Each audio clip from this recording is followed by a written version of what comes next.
2 જુલાઈ 2026 રોજના અનુક્રમમાં આપણા શ્રી રામાનુજાચાર્યકૃત વ્યાસસૂત્રનું શ્રીભાષ્ય જે છે તે જોઈ રહ્યા છે. એમાં હવે આપણે અત્યારે તત્તુ સમન્વયાત જે સૂત્ર છે તે જોઈ રહ્યા છે. સમન્વય કરવાનો છે, બરાબર. સમન્વય કોનો કરવાનો છે? તો પુરુષાર્થરૂપી સમન્વય.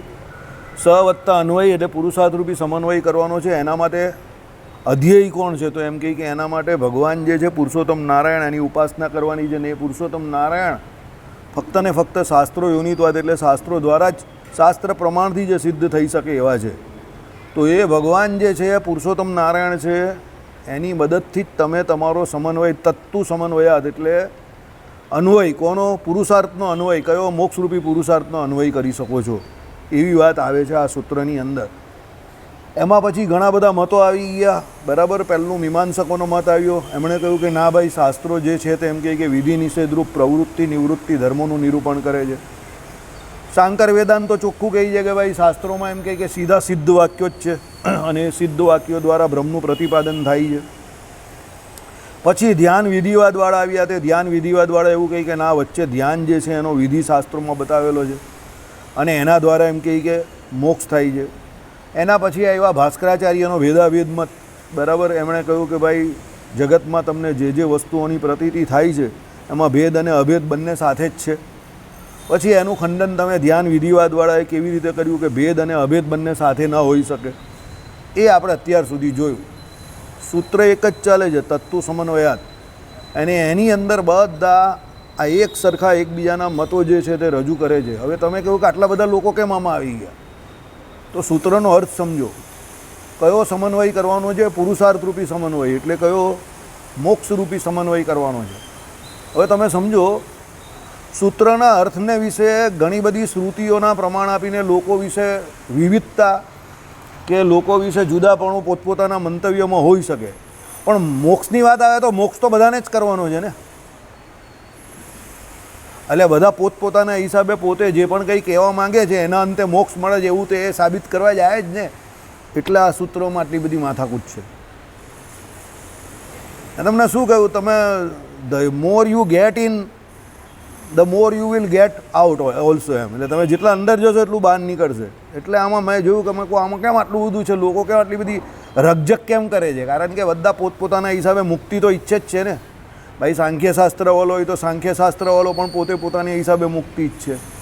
યોગશાસ્ત્રવાળો હોય તો એ પણ કહે. ને ભગવાને કહ્યું સાંખ્ય અને યોગ સૌથી જૂના એમ કે જ્ઞાન માટેના શાસ્ત્રો છે. ચાલો સદદર્શનની જ વાત આપણે અત્યારે કરીએ. તો મીમાંસકો કયા? તો એ મીમાંસકો પણ પેલો કહે કે ભાઈ વિધિ નિષેધરૂપ ધર્મ એટલે કર્મકાંડ જે છે, કર્મકાંડથી જ મોક્ષ થાય એવું કહે. પછી પેલા એના પછી જે આવે તે કે ઉપાસનાકાંડથી મોક્ષ થાય, ઉત્તર મીમાંસાવાળો, બરાબર છે. હવે પછી વૈશેષિક ને નૈયાયિક આવે, એની વાત આખી અલગ છે. એ મત આખા જુદા છે અને હજુ આપણે એની અંદર એટલે એન્ટર નહીં થાય, એટલે એના વિશે આપણે અત્યારે ટીકા ટિપ્પણી નહીં કરી શકીએ. સમજો મારી વાત. કહેવાનું તાત્પર્ય શું છે? જૈન ને બૌદ્ધ જે તો નાસ્તિક દર્શનમાં આવે છે, એટલે એમાં કંઈ આપણે બહુ વિશેષ કંઈ ચર્ચા કરવાની આવશ્યકતા પણ નથી.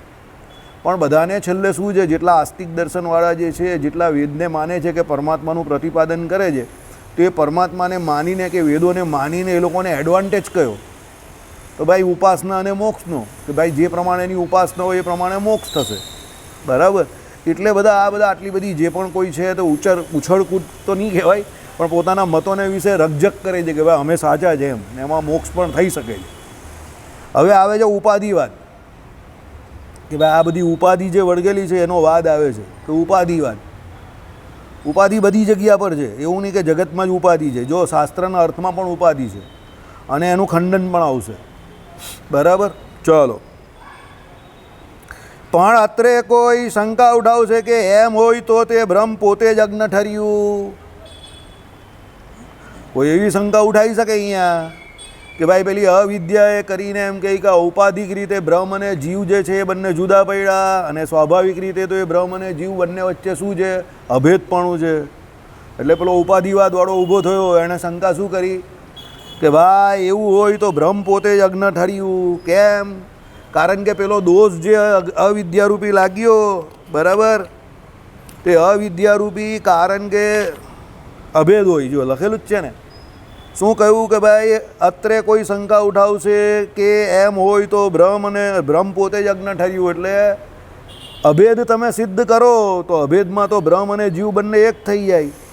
તો પછી અવિદ્યા પેલી વળગી તો એ બ્રહ્મને જ વળગી, અને એ બ્રહ્મને વળગી એટલે જે બ્રહ્મ પોતે જીવ રૂપે પોતાની જાતને નિરૂપણ કરે છે એવું થઈ ગયું. તો એકચ્યુઅલી તો બ્રહ્મને વિશે જ અજ્ઞાન થયું ને. તો જે બ્રહ્મ પોતે પોતાને પછી નિરૂપણ એવી રીતે કરે છે કે હું જીવ છું, સમજો. કારણ કે એક વસ્તુ તો નક્કી છે, બદ્ધ અવસ્થામાં તો આપણે બધા જીવ જ છે એવું જ સાબિત કરીએ છીએ, અને એવું જ સાબિત થાય છે. બદ્ધ અવસ્થામાં તો હું ભગવાન છું એવું કહેનારા તો પેલા નરાધમ લોકો જો એવા જે અત્યારે બધા માની બેઠેલા કે બની બેઠેલા ભગવાન છે કે કલ્કી અવતાર થઈ ગયો ને આને તેને, એ તો હવે કેવા માણસો કહેવાય કે જેને કોઈ શાસ્ત્રનું પ્રમાણ કે જે શાસ્ત્ર મર્યાદાની વિરુદ્ધ છે એકચ્યુઅલી, એવા લોકો જે હોય તે પોતે પોતાને ભગવાન કહે. બાકી પોતાને ભગવાન કહેનારા માણસ તો બહુ ઓછા. એટલે અહીંયા શું કહ્યું કે ભાઈ તમે અભેદ સિદ્ધ કરવા જાઓ તો અભેદ સિદ્ધ થયું, ચાલો ભાઈ કે સ્વાભાવિક જે સ્વરૂપ જે છે તે બ્રહ્મ અને જીવનું કેવું છે અભેદ છે, બરાબર છે. તો એ અભેદથી તો એવું સિદ્ધ થઈ જાય કે જે પણ કોઈ અવિદ્યા કે અજ્ઞાન લાગ્યું તે કોને લાગી ગયું? બ્રહ્મને લાગી ગયું.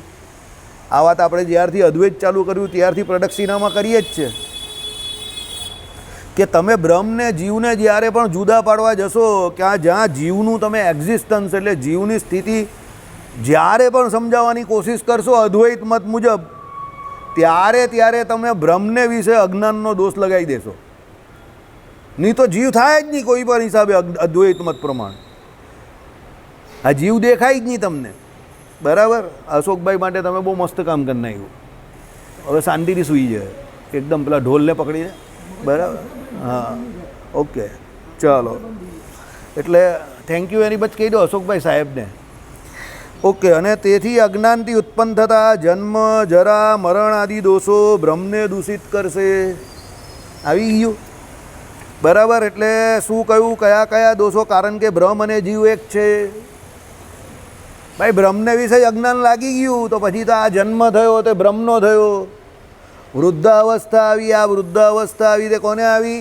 બ્રહ્મને આવી. દીપકને તો કહેવાય નહીં, હજુ જુવાન છે, બરાબર. એટલે મારે મારી જાતને જ કહેવી પડે ભાઈ આ બ્રહ્મને બુદ્ધ અવસ્થા આવી ગઈ, સમજી ગયા? વિજયભાઈ બી જુવાન છે, હજુ બધા વાળ કાળા છે, બરાબર. એટલે શું કહ્યું? જરા એટલે વૃદ્ધ અવસ્થા. મરણ તો ભાઈ બ્રહ્મને માથે મરણનું કલંક પણ લાગ્યું કે આ બ્રહ્મ કેવું છે, જન્મે પણ છે ને મરે પણ છે, બરાબર. આદિ દોષો બ્રહ્મને દૂષિત કરશે. કારણ કે જ્યાં બ્રહ્મને અજ્ઞાન લાગ્યું તો અજ્ઞાનમાં તો આ બધા જ દોષ આવે. જો સૌથી મોટું અજ્ઞાન શું? દેહ. આપણે સૌથી મોટું અજ્ઞાન કયું છે? આપણે પોતાની જાતને દેહ સમજીએ તે. હવે દેહ આવે એટલે પહેલાં દેહનો જન્મ થાય. દેહનો જન્મ થાય પછી દેહને શું થાય? બાળ અવસ્થા, યુવા અવસ્થા, વૃદ્ધા અવસ્થા, પ્રૌઢ અવસ્થા, પૌંગંડ અવસ્થા, કુમાર અવસ્થા, યુવાન અવસ્થા, બધી અવસ્થા આવે. તો આ બધી અવસ્થા, આ બધું કોને લાગી ગયું? બ્રહ્મને લાગી ગયું. લાગ્યું ને? ચલો. અને તેથી યહ સર્વજ્ઞ સર્વવિતા એસ અપહત પાપમાં સત્યકામ સત્ય સંકલ્પ વિજરો વિમૃત્યુ વિજિગિત્સા. જે સર્વજ્ઞ છે, સર્વવિદ છે, એ આત્મા પાપ રહિત છે ઇત્યાદિ શાસ્ત્રોના વાક્યોને બાદ લાગશે. તમે બધું ભગવાનને વિશે જ કહી દીધું, બ્રહ્મને વિશે જ. તો પછી એ અપહત પાપમાં વાળું જે શ્રુતિ સૌથી વધારે પ્રચલિત છે કે એ બ્રહ્મ જે છે તે શું છે? યત્ર ત્રિસર્ગમ રીસા, બરાબર. બોલે છે ને અહીંયા આપણે લોકો સ્તોત્ર પછી બોલો છો ને, તમે લોકો જ બોલો છો, હું તો નહીં બોલતો પણ તમે બોલો છો. તો યત્ર ત્રિસર્ગોમ રીસામનો અર્થ શું થાય? ભાઈ એ ભગવાનને વિશે માયાના 3 ગુણનું કાર્ય ત્રિકાળમાં નથી. શું? એ ભગવાનને વિશે માયાના 3 ગુણનું કાર્ય ત્રિકાળમાં નથી, બરાબર. માયાના 3 ગુણ કયા? સત્વ ચ રજ ચ તમ. સત્વગુણ, રજોગુણ અને તમોગુણ. અને ત્રિકાળ એટલે કયા? ભૂત, ભવિષ્ય અને વર્તમાન. એ 3 કાળને વિશે માયાના 3 ગુણનું કાર્ય ભગવાનને વિશે નથી. એટલે ભગવાનની ઉપર માયા કોઈ પણ રીતે, કોઈ પણ અવસ્થામાં, કોઈ પણ કાળમાં હાવી થઈ જતી નથી. અને આપણી ઉપર માયા કાયમ જ શું રે? હાવી રે. આપણા માથાની ઉપર જ રહી, બરાબર. એવું કેમ છે દીપક કે આપણી ઉપર હાવી રહીને ભગવાન ઉપર હાવી થઈ નહીં શકતી એ? વન લાઈન આન્સર, મને એક લાઈનનો જવાબ આપો, લાંબી ચર્ચાનો સમય નથી. બોલો જલ્દી, એક લાઈનનો જવાબ આપો. જે દેખાય નહીં એનો જવાબ સાંભળવામાં કોઈ મજા નથી. એક લાઈનનો જવાબ આપો કે ભાઈ એ માયા આપણી ઉપર હાવી થઈ જાય છે, ભગવાન પર હાવી નહીં થતી, કેમ? બોલો ભાઈ વિજયભાઈ, આ તો તમને બી આવડવું જોઈએ, બહુ સરળ જવાબ છે. માયા આપણી ઉપર તો હાવી થઈ જાય છે, ભગવાન પર કેમ નહીં થતી? એક જ લાઈનનો જવાબ છે. તમે કહો આ જવાબ હતો યાર, તમે હસશો પછી. હા, ગુડ આન્સર. માયા કોની શક્તિ છે? ભગવાનની શક્તિ છે. તો એ ભગવાન પર હાવી કેવી રીતે થવાની? શક્તિ હંમેશા કોને આધારે રહેલી હોય? શક્તિમાનને આધારે રહેલી હોય, સમજો. તો એ ભગવાન પર તો હાવી થઈ જ નહીં શકે, સીધી સટ વાત છે. ભગવાન માટે તો એ માયા કેવી છે? ભાગવતજીમાં તમે દસમ સ્કંદમાં નહીં સાંભળ્યું? હે ભગવાન, તમારી સેવાનો તમો અમને અવકાશ આપો, યોગ માયા, એવું આવીને ભગવાનને સામેથી પ્રાર્થના કરતી હતી. ભગવાન કંઈ જરૂર પડશે ત્યારે બોલાવશું. એટલે ભગવાનના પ્રભાવમાં માયા છે. કેમ? કારણ કે ભગવાનની શક્તિ છે, એટલે ભગવાન એનો જેમ ચાહે તેમ ઉપયોગ કરે છે. હવે આપણી ઉપર માયા હાવી કેમ થઈ જાય છે? કારણ કે આપણે માયાનો ઉપયોગ નહીં કરતા. આપણે શું કરવા જઈએ છીએ? ઉપભોગ કરવા જઈએ છીએ. કોઈ ફેર નહીં. યોગ માયા ભગવાન માટે યોગ માયા, આપણા માટે માયા. સ્વરૂપ એક જ. જેમ કાળ જે છે તે વિમુખ માટે કેવું એકદમ એનું વિકરાળ રૂપ છે. મહારાજે વચનામૃતમાં સમજાવ્યું ને કે ભાઈ કાળનું રૂપ જે છે તે વિમુખ માટે બહુ વિકરાળ છે. એ દેહ છોડે ત્યારે એને યમ કિંકરો રૂપે દેખાય, ભયાનક રૂપે દેખાય, અને એનું દર્શન થતાં એને આગે છે અને પીછે છે પૂં થઈ જાય. બરાબર? કાળનું વિકરાળ રૂપ થાય એટલે એકદમ હું બંધ શબ્દોમાં બોલ્યો છું, એટલે શું થાય તે તમે સમજી જજો. પણ ભગવત ભક્તો એના માટે શું છે? કાળ ભગવાનના ભક્તો, આ સાધુ કા ભગવાન પોતે એને લેવા, એટલે કાળનું રૂપ કેવું છે? અતિશય સૌમ્ય છે. અને એ દેહ છોડશે તો અતિશય આનંદ હશે એના મુખારવિંદ પર. અને એના પ્રારબ્ધને હિસાબે આ જીવ જે હતો તેના શરીરમાં રહ્યો હતો. પ્રારબ્ધ જીવનું એટલે શરીરનું પૂરું થયું. જીવનું તો પ્રારબ્ધ હોતું નથી, શરીરનું પ્રારબ્ધ છે. એ પૂરું થયું એટલે એ જીવ આ શરીરને છોડીને ભગવાનના ધામમાં જશે. એટલે એના માટે કાળનું સ્વરૂપ કેવું છે? અતિશય સૌમ્ય છે. બસ એઝ સચ. એટલે એવી રીતે શું છે? માયાનું એવું છે. ભગવાન માટે એક એવી છે યોગ માયા છે, અને જીવ માટે શું છે? મહામાયા છે. બરાબર? જીવને બરાબર અટવાવે છે, અંબાવે છે. કારણ કે આપણે માયાનો શું કરવા જઈએ છીએ? ઉપભોગ કરવા જઈએ છીએ. એટલે માયા શું કહે છે? હે, તું મારો ઉપભોગ કેમ કરવાની? હું તારો ઉપભોગ કરી નાખીશ. બરાબર? બીડી અને બીડી પીનારો, એ બંને વચ્ચે સંવાદ ચાલતો હતો. અશોકભાઈ અહીંયા નજીક આવો, તમને મજા આવશે. શું? હા, બીડી અને બીડી પીનારો બંને વચ્ચે સંવાદ ચાલતો હતો. પેલો બીડી પીનારો શું કહે ખબર? આમ કરીને કસ મારીને, જો એમ કહે, તારા કસ મારી મારીને એમ કહે કે મેં તને અડધી કરી નાખી, હવે પૂરી કરી નાખીશ ને પછી ફેંકી દઈશ. એટલે કહેવાય, લોકો શું કહે છે કે હું બીડી પીવું છું. બરાબર? પછી પેલો થૂઠો નીચે પડેલો હતો ને, આ તો કવિની કલ્પના છે ભાઈ, બીડી કંઈ બોલે નહીં. એટલે કવિની કલ્પના છે. એટલે બીડી પેલી નીચે થૂઠું પડેલો હતું, એ થૂઠાએ આમ કરીને જોઈને કહ્યું એને, તને એવું લાગે છે કે વર્ષોથી તું મને પી રહેલો છે? અરે ગાંડા મૂર્ખ, હું તને આખો અંદરથી પૂરો કરી રહેલી છું. એટલે હું તને પી રહેલી છું. એટલે તો કોઈક ડાયા કવિએ કહ્યું છે, બીડી એ તો સ્વર્ગની સીડી છે. એટલે બીડી પીને સીધો પેલો પહોંચી જાય. બરાબર? એટલે આવી વાત છે માયા યોગ માયામાં પણ. તો ભાઈ આપણે માયાનો ઉપભોગ કરવા જઈએ છીએ, પણ વસ્તુતા એ માયા શું કરે છે?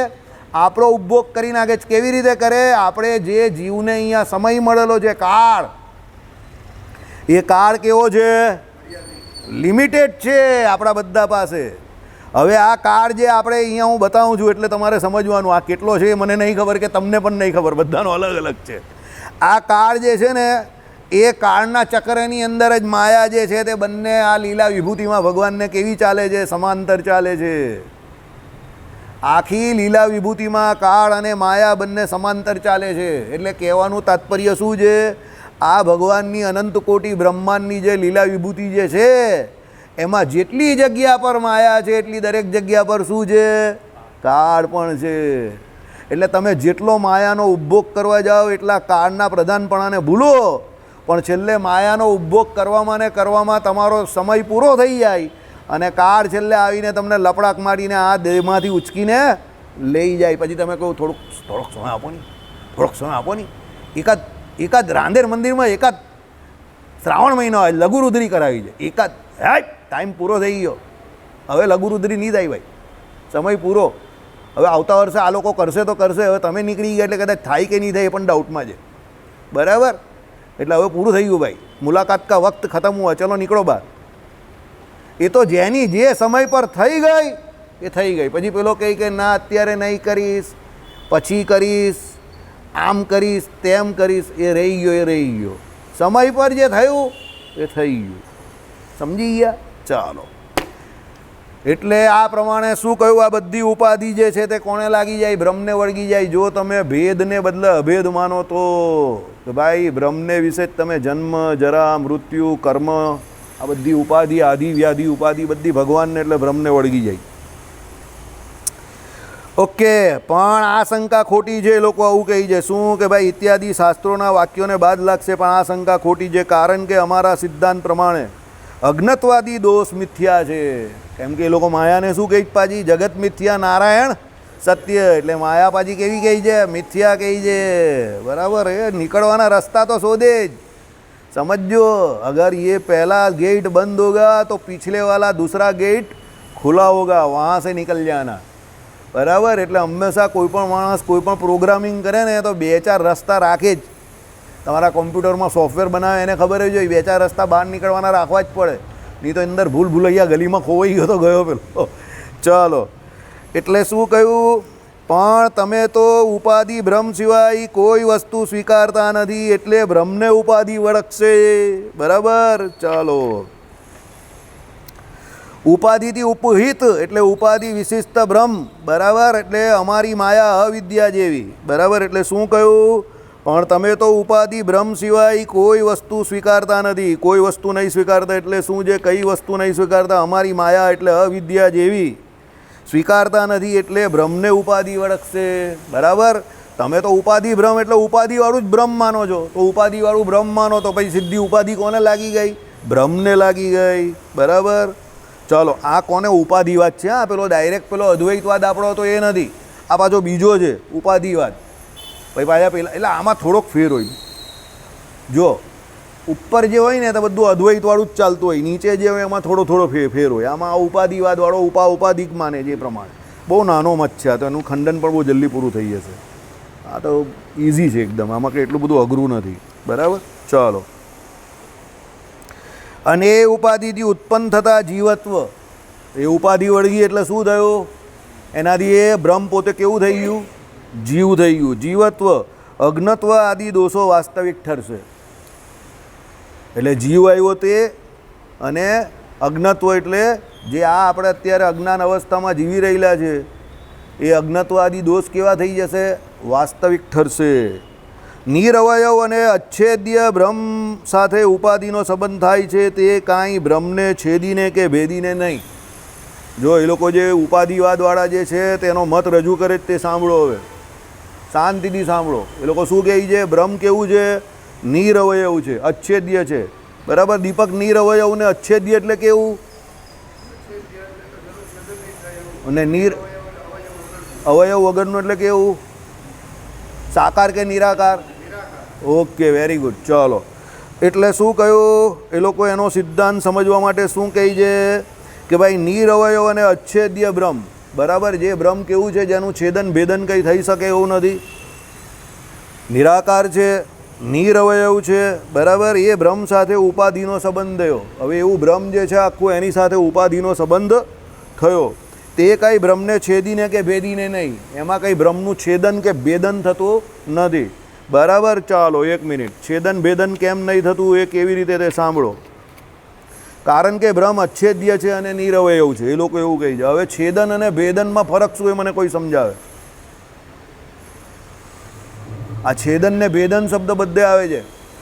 છેદન એટલે શું પહેલાં અને ભેદન એટલે શું બંને મને ગુજરાતીમાં સમજાવો, સાદી ગુજરાતીમાં એકદમ. છેદન એટલે શું બોલો? ઓકે, હા, છેદન ને ભેદનમાં આટલો ફરક છે, બરાબર. જે બાયોલોજીના સ્ટુડન્ટ હોય, બરાબર, એ લોકો બોટનીમાં પેલો જે છેદ લેતા હોય ને, બરાબર, આમ કરીને એનો છેદ લેતા હોય, આળો, બરાબર, હોરિઝોન્ટલ લેતા હોય કે પછી વર્ટિકલ પણ અમુક વસ્તુનો લેતા હોય, બરાબર. તો એ જે છેદ લેવાનો હોય તો એનું છેદન કહેવાય. એ શું કહેવાય? છેદન કહેવાય. એટલે તમે કોઈ પણ વસ્તુને જે કટકા કરો ને આમ, એ છેદન કહેવાય. અને ભેદન એટલે એની અંદર તમે કંઈ ત્રીની વસ્તુ ઘુસાડો ને આખી આર પાર ચાલી જાય, બરાબર, તે એનું ભેદન કહેવાય. સમજી ગયા? હવે શું કહે છે? બ્રહ્મ નિરવયવ અને અચ્છેદ્ય છે, એટલે એનું છેદન અને ભેદન બંને થતું નથી. એટલે બ્રહ્મ એટલે એ લોકોનું જે નિરાકાર બ્રહ્મ જેને એ લોકો ભગવાન કહે છે, એનું છેદન પણ નહીં થતું, એટલે એના આમ ટુકડા પણ નહીં થતા. ટુકડા એટલે બાયફર્કેશન આપણી ભાષામાં, આમ કરીને એ છૂટું નહીં પડતું. અને એનું ભેદન પણ નહીં થતું. એની અંદર તમે કોઈ તીણો ભાગ આમ ઘૂસાડો, આખો તીક્ષ્ણ ભાગ હોય એવો, એ ઘૂસી શકતો નથી. પણ બ્રહ્મના સ્વરૂપમાં જોડાઈ એમાં પોતાના કાર્યો ઉપજાવે છે. એ શું કરે છે? બ્રહ્મનું સ્વરૂપ છે એની સાથે એ જોડાઈ જાય છે ખાલી, અને એનું કાર્ય કરે છે. આ કેવી વાત છે સમજાવું તમને? મારો છોકરો તો બહુ સીધો છે, બહુ ડાયો છે, પણ બાજુવાળો પેલો મંગળીયો છે ને, એણે એને બગાડી નાખ્યો. હવે પેલો મંગળીયો અંદર ઘૂસી નહીં ગયો, મંગળિયાની સાથે એનો છોકરો ફરે જ ને, એમાં એ બગડી ગયો. સમજા મારી વાત? અમારા ફળિયામાં અમે નાના હતા ને ત્યારે કોઈ છોકરો મંદિર નહીં આવતો હતો. ભાઈ 10thનું વેકેશન અમારા વખતે બહુ લાંબુ પડતું હતું, 3 મહિના, 3.5 મહિના, 4 મહિનાનું. અમે લોકો ભાઈઓ બધા મંદિર આવીએ તો બધા નવરાઓ બેઠેલા હોય ને, તો એક એક કરીને અમે બધાને ઘણા બધાને મંદિર લઈ આવતા હતા. અહીંયા બધા ઘણા બધા આવતા. પેલી TVS 50 ત્યારે નહીં આવતી હતી, એમાં પેટ્રોલ ફળિયામાં એક મૂકી રાખેલી, એમાં પેટ્રોલ પૂરવાનું, આપણે મંદિર આવી જવાનું. એ સાર્વજનિક ગાડી ફળિયાવાળાની. એટલે મારા ઘરની પાસે અમે લોકો ક્રિકેટ રમીએ હતા, એક દિવાલ પર સ્તંભ દોડેલા હતા, ત્યાં એ ગાડી મૂકેલી હોય, એની અંદર પેટ્રોલ પૂરાવાનું, ઘર લઈને સીધા મંદિરે આવી જવાનું. હે, એક એનો માલિક કોઈ હતો, કોઈ માલિક નહીં એનો. એટલે એક ગાડી એક ભાઈની હતી. હા, એવું કહેવું ને તમને, એક ફળિયામાં એક ભાઈની એ ગાડી હતી, પણ પછી એની પાસે બીજી ગાડી આવી ગઈ વેચીની, અને એ મોહલ્લામાં મૂકી દીધી કે જેને વાપરવી હોય પેટ્રોલ ભરાઈને વાપરજો. એટલે જે પણ કોઈ છોકરાઓ ગાડી શીખે ને, એટલે પેલી TVS છે ને આપણી, એની અંદર પેટ્રોલ પુરાવાનું, ગાડી લઈને ચાલી લાવવાનું. એટલે પછી એમાં અમે લોકો આવતા હતા અહીંયા. તો અહીંયા પેલો લોટવાળો નથી આપણે, અહીંયા લીંબુ છે, અહીંયા પેલી શેરીમાંથી આગળ પેલા લોટવાળાની આવી તો વરસાદ પર લીમડા શેરી, તો વરસાદમાં ભગાવતા હતા ને, તો ટેકડો તો બંને ગયા ધડામ થઈ. આ બધું જ વલાઈ ગયેલું. પેલો લોટવાળો પણ બહાર આવ્યો, કેટલી ફાસ્ટ ગાડી ચલો છે, આમ છે તેમ છે. પાછા ઊભા થયા. પછી બીજે દિવસે પેલાને કે ઊભા જવું છે, એમ કે જઈએ તો ખરા, પણ ચાલતા જઈ ગયા છે. પછી ચાલતા આવતા ત્યાં અરુવાળા ટેકરેથી ચાલતા આવતા ત્યાં ભાઈ કે આ તો બહુ સમય બહુ લાગે છે ચાલતામાં, ચાલી ધીરે ધીરે ચલાવશું. પછી પેટ્રોલ પુરાવાનું, ત્યાં 10 રૂપિયાનું પેટ્રોલ આવતું હતું, ખાલી 10 રૂપિયાનું પેટ્રોલ પુરાવાનું ચાલ્યા, બરાબર. એટલે મંદિરે આવું ત્યારે પણ અમે લોકો આવતા, અમે કોલેજ આવતા હતા ત્યાં સુધી અમે અહીંયા પાડી ઉપર 5-7 જણા બેસતા હતા. અને નૌતમ સ્વામી અમને બોલાવતા પણ હતા. ત્યારે 92માં અહીંયા નૌતમ સ્વામી કોઠારી હતા, તો નીચે ઓફિસમાં બોલાવે, કેટલા છોકરા આવો છો, આમ છે તેમ છે, રોજ આવો છો, એમ કે કોલેજ ભણો છો તો પણ આવો છો, આમ છે તેમ છે. મેં કહું હા આવીએ છીએ, નવરા હોઈએ તો આવીએ છીએ. એમ કહેવાનું તાત્પર્ય શું છે? કોઈ વ્યક્તિ તમારી સાથે કોઈ અંદર નહીં ઘૂસી જતો, પણ તમે એની સાથે રહો તો એ સારો વ્યક્તિ હોય તો તમારા સારા કામ થાય, સત્સંગી હોય તો, ખરાબ માણસ હોય તો ખરાબ કામ થાય. કુસંગ અને સત્સંગનો મહિમા આ જ છે. કુસંગ કેવો છે કે એ કંઈ તમને કંઈ અંદર તમારી અંદર કંઈ છેદ તમારો કંઈ કાપીને નહીં કરી દેતો, કે એના કંઈ તમારી અંદર એનું ભેદન નહીં થઈ જતું, છેદન ભેદન, પણ એ તમારી સાથે રહી છે. આ લોકો અહીંયા શું કહે છે? ભાઈ કંઈ એ તમે હવે ઉપાધિ જે કંઈ કેવું છો એ કંઈ બ્રહ્મનું છેદન ભેદન કરીને બ્રહ્મમાં નહીં ઘૂસતી. શું? બ્રહ્મની સાથે જ રહી છે અને બ્રહ્મને વિશે પ્રવેશ કરે છે. કેવી રીતે? તેના માટે મેં તમને એક્ઝામ્પલ આપ્યું, સત્સંગ અને કુસંગની જેમ.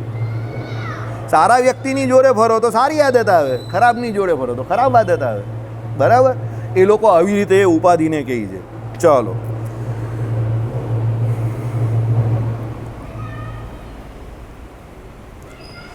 એટલે શું કહ્યું? બ્રહ્મના સ્વરૂપમાં જોડાય એમાં પોતાના કાર્ય ઉપજાવે છે. કદાચ એમ માનવામાં આવે કે ઉપાધિથી ઉપહિત બ્રહ્મ તે જીવ, બરાબર? એટલે ઉપાધિથી પેલો ઉપહિત થઈ જાય એ બ્રહ્મ તે જીવ થઈ જાય. એટલે ઉપાધિ વિશિષ્ટ, ઉપાધિની મર્યાદા પરિચ્છેદ જેને લાગેલો છે તેવું. ઉપાધિની મર્યાદા એટલે પાછી પરિચ્છેદવાળી છે, એટલે માપવાળી છે. એવું નથી કે ઉપાધિ પરિચ્છેદે રહિત છે કે ભાઈ એ અમાપ હોય એમ. એટલે જ એને ઉપાધિ કહી હોય કે એટલે અમુક સમય માટે જ હોય ને પછી પાછી ચાલી જાય એમ. ઉપાધિનો અર્થ શું? ઔપાધિક છે, પરમેનન્ટ નથી, આવે ને જાય એવી છે. એટલે એને પરિચ્છેદવાળી ગઈ, બરાબર? હવે એ શું કહ્યું કે ભાઈ એ ઉપાધિથી વિશિષ્ટ જે છે, એટલે ઉપાધિથી ઉપહિત જે બ્રહ્મ જે છે એને શું કહ્યો? જીવ કહ્યો. એટલે એ લોકના મત પ્રમાણે આપણે અત્યારે બધા ઉપાધિ વિશિષ્ટ છે, ઉપાધિ વિશિષ્ટ બ્રહ્મ છે. એટલે આપણે બધા અત્યારે જીવ તરીકે ઓળખાઈએ છીએ, બરાબર? એટલે એના મત પ્રમાણે તો આપણે બધા આપણી ઉત્પત્તિ જ ઉપાધિની છે. એટલે બધા ઉપાધિ તો રહી જ ને, બરાબર? એટલે કોઈ એમ કે ભાઈ બહુ ઉપાધિમાં છું, તો ભાઈ તારી ઉત્પત્તિ જ ઉપાધિમાંથી થઈ હોય તો તારામાં ઉપાધિ તો હોય જ ને. એ લોકોના મત પ્રમાણે આવી વાત છે. સાહેબને હસવું આવે, આ તો એનો મત છે. આ ફિલોસોફીમાં આવું જોઈએ. આપણે એનો મત શાંતિથી માણવાનો, જોવાનો, મજા લેવાની એની શાંતિથી. એમાં કંઈ એવું બહુ તથ્ય શોધવા નહીં જવાનું અંદર કે એના મતમાં કંઈ તથ્ય નથી. એ તો એવું જ હોય. ચાલો, એ અણુ પરિમાણવાળો છે. જો આવી ગયું ને, એ જીવ કેવો છે? અણુ પરિમાણવાળો. જે બ્રહ્મ કહ્યું તો એ લોકો કેવું કહ્યું? પેલું નિરવયવને અચ્છેદ્ય કહ્યું. અને જીવ જે ઉપાધિવાળું, ઉપાધિ વિશિષ્ટ બ્રહ્મ જે પાછું અણુ પરિમાણ કહ્યું. એટલે આટલું જ છે. એનું અણુ પરિમાણ હોવાનું કારણ એ કે એનું અવચ્છેદક જે મન તે અણુ છે, બરાબર? અવચ્છેદકનો અર્થ શું થાય તે સાંભળો. કારણ કે એની મર્યાદામાં જ જીવત્વ અનુભવાય છે. એનું અણુ પરિમાણ એટલે એની મર્યાદામાં જ એનું જીવત્વ અનુભવાય છે. એટલે એ જીવ તરીકે ઓળખાણ એની શું છે? કારણ કે એ અણુ પરિમાણ છે અને એની મર્યાદામાં જ એનું જીવત્વ, એટલે એનું અણુ પરિમાણપણું છે, એમાં જ એનું જીવત્વ જે છે તેની ઓળખાણ થાય છે. કારણ કે તો જ એ જીવ કહેવાય છે. જો એ અણુ પરિમાણમાંથી પાછો એમ કહે કે જેવો છે એવો ને એવો થઈ જાય તો ભ્રમ જ થઈ જાય ને, સમજો? કારણ કે ભ્રમ તો કેવું છે? નિરવયવને અચ્છેદ્ય છે, સર્વવ્યાપક છે, બરાબર? ચલો, એ તો આવું બધું રહેવાનું જ. શનિ કેતુવાળો જ્યારે પણ કોઈ પણ પ્રકારનું જ્ઞાન આપે કંઈ પણ, એટલે એમાં આવે જ મુસીબત. પણ એને એમાંથી જ રસ્તો કાઢવાનો હોય, એ એમાં જ મજબૂત થાય. એ કરશે જ, રોજ જ કરશે. એ તો કર્યા જ કરશે, રોજ જ કરશે. હવે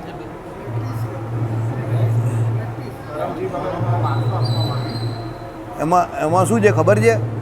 કંઈ નહીં, માં કહેવું નથી, હું પછી તમને કહીશ. ચાલો, મોહરમ આવે જ ને, મોહરમ એટલે ચાલો. આ ગોપાલ આવા જ બધા, ગોપાલના લોજિક બધા આવા હોય. શનિ રાહુ ભેગા છે, મોહરમ છે ને. એટલે હમણાં ધરમસેવકને પૂછી આવવાનું, આ મોહરમની તૈયારી કરે. ચાલો, એટલે એનું અવચ્છેદક મન તે અણુ છે અને અવચ્છેદક તે અનાદિ છે. જો હવે અવચ્છેદક છે તે એને શું કહે છે? અનાદિ કહે છે બાજુ. આ રીતે ઉપાધિથી ઉપહિત ભાગ સાથે જોડાતા તે દોષ તે અનુપહિત એટલે પરબ્રહ્મને લાગતા નથી, સમજો? એટલે શું કહ્યું? ઉપાહિત ભાગનું નામ જીવ અને ઉપાધિ બહારનું, બરાબર? એટલે શું કહ્યું? આ રીતે ઉપાધિથી ઉપહિત ભાગ એટલે જીવ, એની સાથે જોડાતા દોષ તે અનુપહિત એટલે પરબ્રહ્મને લાગતા નથી. એટલે પરબ્રહ્મ તે અનુપહિત છે અને જીવ તે ઉપહિત છે. કારણ કે જીવને ઉપાધિ લાગે છે એટલે એને ઉપહિત કહ્યો. અને બ્રહ્મ જે છે, પરબ્રહ્મ જે છે તે કેવું છે? અનુપહિત છે. એટલે જે ઔપાધિક દોષ ઉપાધિથી લાગ્યા જેને કારણે પેલું બ્રહ્મ જીવ તરીકે ઓળખાય છે, તે દોષ ફક્ત ને ફક્ત જીવને જ લાગેલો છે.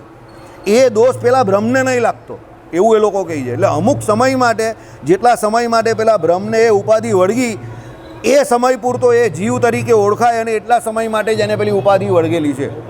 એટલે એ ઔપાધિક છે, બરાબર? આ કયો મત છે? ઉપાધિવાદ છે. ચાલો, હવે ચાલુ એનું ખંડન.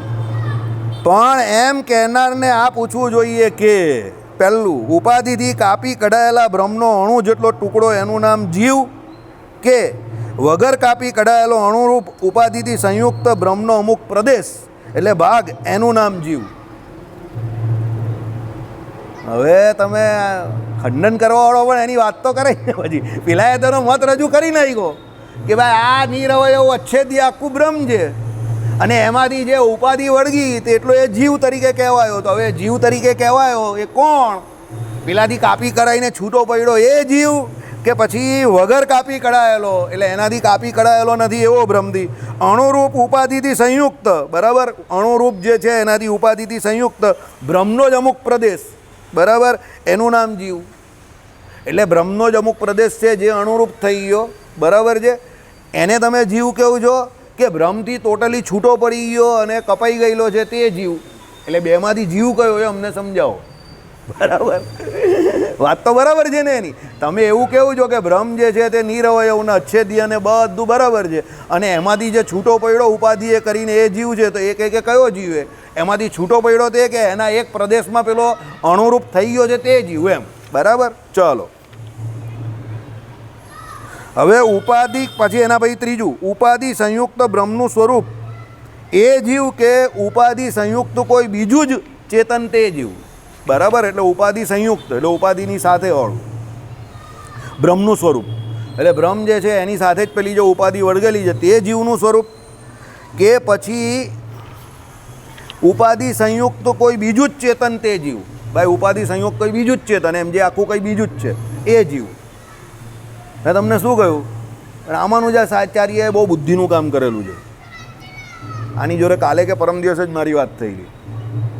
રામાનુજાચાર્યએ જીવ કેવી રીતે થાય જ ને એ લફડામાં પડ્યા જ નથી. આ જેટલા લોકો ઊંધા પડે છે ને એ બધા જીવની ઉત્પત્તિમાં જ ઊંધા પડે છે, કે જીવ કેવી રીતે થઈ ગયા. ભ્રમ તો પહેલેથી છે જ અનાદિ, બરાબર, પણ હવે જીવ કરવા હોય બધાને તો બધા શું બ્રહ્મની અંદરથી બધા જીવને ગમે તે હિસાબે ટપકાવવા માંગે છે, અને એના માટેનો બધા દુષ્પ્રયત્ન કરે છે, ને એમાં બધા ભેરવાઈ જાય છે. રામાનુજાચાર્યએ શું બુદ્ધિ વાપરી? મનીષ બોલ, રામાનુજાચાર્યનું શું કહેવું છે એમાં જીવ કેવી રીતે થયા છે? મનીષ સિવાય બીજો કોઈ બોલતું નહીં, નહીં તો એને એની ઘરવાલીના સમજે. હા, જીવ અનાદિ છે અને માયા પણ એ પણ અનાદિ છે. આ કોનો મત છે? રામાનુજાચાર્યનો મત છે. વાહ, મોડો આવ્યો છે પણ તને બરાબર આવડે છે. બરાબર ખાઈ પીને મસ્ત નથી આવ્યો, પણ ઓઇલ પીને આવેલો છે. બરાબર ઓઇલ પીતો હશે, ઓઇલ વેચે ને એટલે ભૂખ લાગે તો ઓઇલ પીતો હશે, બરાબર? ચાલ, એટલે ભૂખ લાગે તો ઓઇલ પી લઈને એટલે મગજ બરું ઓઇલિંગ થઈ જાય, બરાબર? ચાલો, રામાનુજાચાર્ય આ ચક્કરમાં જ નહીં પડ્યા. રામાનુજાચાર્યએ ફિલોસોફીમાં શું કહ્યું કે જેમ બ્રહ્મ અનાદિ છે, ભગવાન અનાદિ છે, એમ જીવ પણ અનાદિ છે. એટલે જીવની સર્જનાત્મક વૃત્તિ, એટલે જીવનું કેવી રીતે સર્જન થયું, કે જીવ કેવી રીતે ઉત્પન્ન થયો, કે એ બ્રહ્માથી જીવ કેવી રીતે થયો, એ કોઈ લફડામાં જ નહીં. ભાઈ જીવ જેમ અનાદિ એમ બ્રહ્મ અનાદિ તેમ જીવ પણ અનાદિ, અને માયા પણ અનાદિ જ લઈ લીધી એમણે. પેલા બધા ઉત્પત્તિ બતાવવા જાય છે, એમાં પ્રોબ્લેમ થાય છે. એટલે બ્રહ્માથી બધું નીકળેલું બતાવવા જાય છે કોઈને કોઈ રીતે. હવે બ્રહ્માથી નીકળે કેવી રીતે? તો એમાં કંઈ ને કંઈ શક્યતાઓ એ લોકોએ બતાવવી પડે ને. હવે શક્યતા બતાવવા જાય એમાં કોઈને કોઈ હિસાબે એ લોકોએ માયાને ગમે ત્યાં ઘુસાડવી પડે બ્રહ્મ જોડે, તો જ હવે જીવ થાય ને. કારણ કે જીવ જે છે તે બધા અજ્ઞ અવસ્થામાં છે, અને બ્રહ્મ તો ટોટલી જ્ઞાનવાળી અવસ્થામાં છે. યહ સર્વજ્ઞ સર્વવિદ એવું કહ્યું, તો પછી જીવ થાય કેવી રીતે? તો એ બ્રહ્મની જ અજ્ઞાત અવસ્થા કે અજ્ઞ અવસ્થા થાય, એનાથી જ જીવ થાય. અહીંયા બધા લપેટાઈ જાય છે કે બ્રહ્મને જ જો અજ્ઞ અવસ્થા કે અજ્ઞાન ઓળખતું હોય તો પછી કોઈનો મોક્ષ જ નહીં થાય. કારણ કે અહીંયા લોકોને જીવને મોક્ષ કરવો છે, એના માટે તો એ ભગવાન પાસે જાય છે, કારણ કે એ સર્વજ્ઞ છે. તમારી પાસે લાખ રૂપિયા નથી તો તમે લાખ રૂપિયા લેવા કોની પાસે જાઓ? જેની પાસે કરોડ રૂપિયા એની પાસે લેવા જાઓ ને, બરાબર? પછી અહીંયા બેઠેલા કોઈ નીચે બેઠેલા માણસ પાસે તમે ચાલ્યા જાઓ તો પેલો કે યાર તું પોસ્ટલ એડ્રેસ જ ખોટું છે યાર, અહીંયા કાં આવ્યો તું? હું જ તારી પાસે માંગવા આવવાનો હતો ને. તમે એની પાસે લાખ માંગવા જાઓ તો એ કે મને જ 10,000 જોઈએ જ. તો તમે કે તારી તો ભલી થાય, તો મારી પાસે 10,000 માંગે જ, ભાગો અહીંયાથી. સમજા મારી વાત? એટલે કહેવાનું તાત્પર્ય શું છે તે સમજો. ભગવાન પોતે સર્વજ્ઞ છે અને જીવ પોતે અલ્પજ્ઞ છે. ભગવાન કેવા છે તો ભાઈ સર્વશક્તિમાન છે, અને એ ભગવાન જે છે એ સર્વસમર્થ છે. એટલે જીવ એની સામર્થ્યને જોઈને એની શરણે જાય છે. હવે આમાં તો આ લોકો એમ કહે કે બ્રહ્મને જ અજ્ઞ અવસ્થા આવી જાય તો પછી થઈ રહ્યું ને. ભગવાનને જ અજ્ઞ અવસ્થા આવી ગઈ તો પછી ભગવાનનો મોક્ષ કરવો જ અઘરો થઈ જાય, તો પછી જીવનો મોક્ષ કરી થાય. એટલે લફડા આ બધા બહુ મોટા છે. સમય થઈ ગયો છે. શ્રીપતિમ શ્રીધરમ સર્વદેવેશ્વરમ ભક્તિધર્માત્મજમ વાસુદેવમરે માધવમ કેશવમ કામદમ કારણમ શ્રી સ્વામિનારાયણમ નીલકંઠમ ભજે. ભાઈ રવિવારે રાંદેર મંદિરમાં સાંજે 5 વાગે ભજન, અને પછી જે કોઈ ભજનમાં આવશે એમના માટે પ્રસાદ, બરાબર. તો દરેક હરિભક્તોને વિનંતી છે કે આ રવિવારે આવે. હા, છાશ નથી લાવવાની, હું તને પછી જે કંઈ લાવવાનું તે કહેવા, બરાબર. એટલે લિસ્ટ પેલા મનીષને આપેલું છે એ પ્રમાણે મનીષને મળી લેજો અને એમાંથી તમારી વસ્તુ લઈ લેજો. શ્રીપતિમ શ્રીધરમ સર્વદેવેશ્વરમ ભક્ત